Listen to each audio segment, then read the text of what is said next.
Genesis chapter 13. From Egypt Abram went up to the Negev with his wife and all that belonged to him, and Lot went with him. Now Abram was very rich in livestock, silver, and gold. From the Negev he traveled by stages toward Bethel, to the place between Bethel and Ai where his tent had formerly stood. The site where he had first built the altar, and there Abram invoked the Lord by name. Lot, who went with Abram, also had flocks and herds and tents. So that the land could not support them if they stayed together, their possessions were so great that they could not live together. There were quarrels between the herders of Abram's livestock and the herders of Lot's livestock. At this time the Canaanites and the Perizzites were living in the land. So Abram said to Lot, "Let there be no strife between you and me, or between your herders and my herders, for we are kindred. Is not the whole land available? Please separate from me. If you prefer the left, I will go to the right, if you prefer the right, I will go to the left."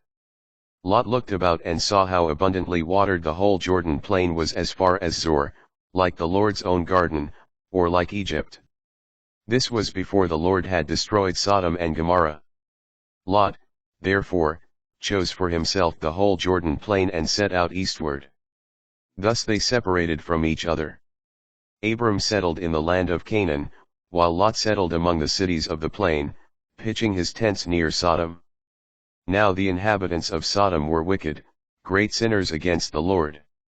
After Lot had parted from him, the Lord said to Abram, "Look about you, and from where you are, gaze to the north and south, east and west. All the land that you see I will give to you and your descendants forever. I will make your descendants like the dust of the earth. If anyone could count the dust of the earth, your descendants too might be counted. Get up and walk through the land, across its length and breadth, for I give it to you." Abram moved his tents and went on to settle near the oak of Mamre, which is at Hebron. There he built an altar to the Lord.